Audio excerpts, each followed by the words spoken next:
बिहार के लोकप्रिय मुख्यमंत्री आदरणीय नीतीश कुमार जी, मंच पर उपस्थित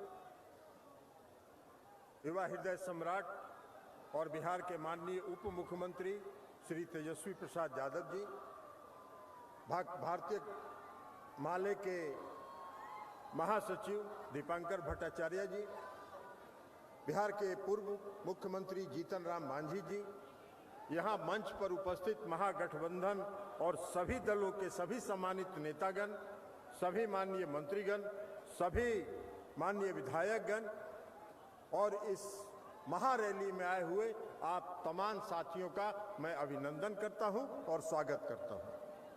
साथियों, 9 अगस्त 2022 को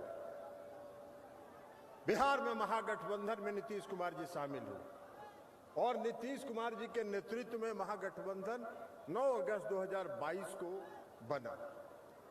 जैसे ही महागठबंधन बिहार में बना, भारतीय जनता पार्टी के जो नेता दिल्ली में बैठे हुए थे, उनको 440 वोल्ट का तुरंत करंट लगा और भागे 23 सितंबर को पूर्णिया आए थे। इसी मैदान में सभा किया उन्होंने, बड़ा अनाप शनाप बोले। सम्मानित नेता आदरणीय लालू प्रसाद यादव जी के बारे में भी, बिहार के मुख्यमंत्री माननीय नीतीश कुमार जी के बारे में भी बड़ा अनाप शनाप बोले। क्या क्या बोले उस पर चर्चा करेंगे हम। लेकिन अभी आज भी आए हैं आज भी आए हैं वाल्मीकि नगर, और वाल्मीकि नगर में उतरने के साथ उन्होंने कहा है कि नीतीश कुमार जी को हर 3 महीने में प्रधानमंत्री बनने का सपना आता है। अमित शाह जी, आप देश के गृह मंत्री हैं, आप देश के गृह मंत्री हैं। नीतीश कुमार जी को प्रधानमंत्री बनने का सपना नहीं आता है। आपको सपना आता है कि 2024 में कैसे सड़क पर आप टहलिएगा और रोड पर घूमने का काम करिएगा। ये सपना आपको आता है। इसलिए कि बिहार में जिस दिन महागठबंधन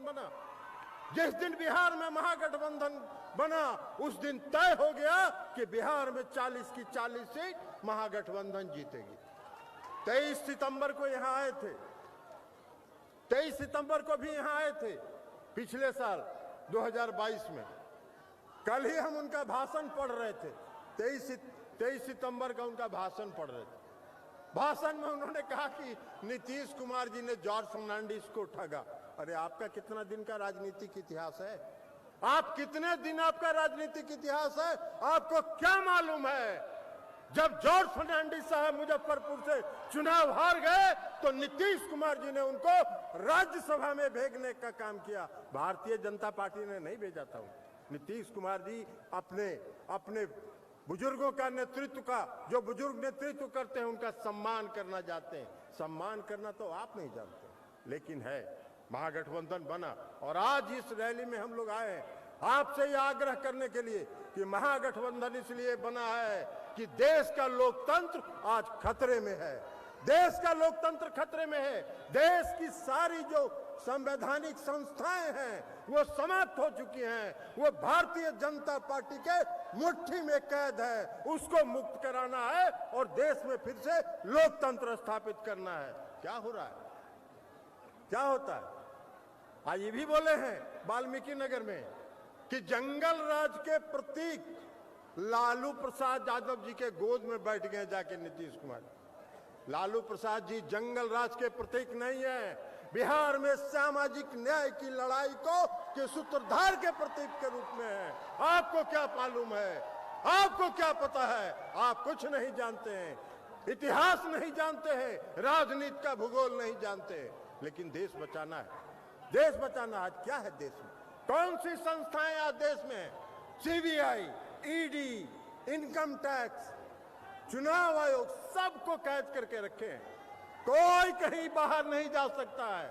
और एगो लोकतंत्र का चौथा स्तंभ था। लोकतंत्र का एक चौथा स्तंभ था मीडिया।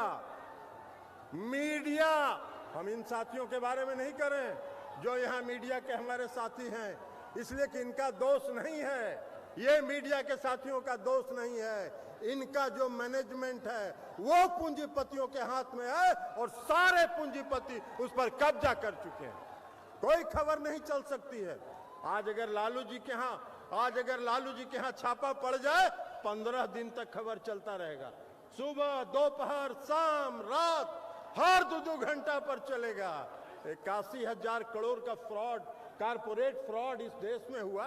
81,000 करोड़ का कॉर्पोरेट फ्रॉड हुआ। कितने दिन मीडिया में चला? कौन सी मीडिया के लोगों ने इसको देखने का काम किया? कौन सी मीडिया ने दिखाने का काम किया? किसी ने नहीं दिखाने का काम किया। इस देश की सरकार ने एक शब्द नहीं कहा।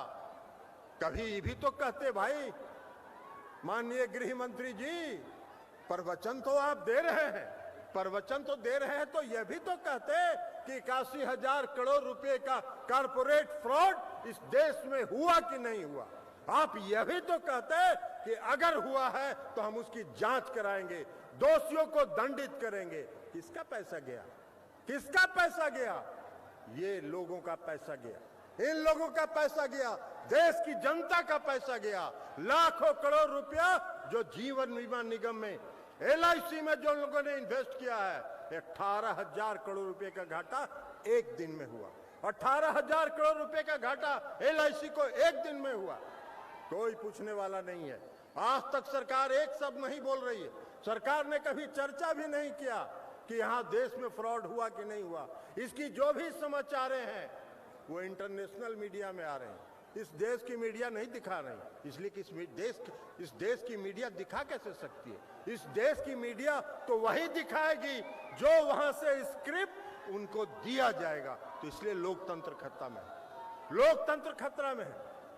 आज एक भी जरा पूरे देश में भारतीय जनता पार्टी के नेताओं को हम चुनौती देते हैं कि पूरे देश में एक भी भारतीय जनता पार्टी के नेता के यहाँ कोई छापा पड़ा क्या? CBI हो, ED हो या इनकम टैक्स हो, नहीं पड़ा, नहीं पड़ेगा। इसलिए कि कोई कितना भी भ्रष्ट हो, अगर भारतीय जनता पार्टी में शामिल हो गया तो Bharatiya Janata party washing machine है, वो वॉशिंग मशीन से साफ होके चकाचक होके निकल गए। अरे वाह भाई, अरे वाह भाई, ऐसा वॉशिंग मशीन चला रहे हो। आज देश का लोकतंत्र खतरे में है। देश में अघोषित आपातकाल है, देश में इमरजेंसी से भी बदतर स्थिति है। इसलिए लोकतंत्र खतरे में है। देश को आज बचाने की आवश्यकता है, इस लोकतंत्र को बचाने की आवश्यकता है।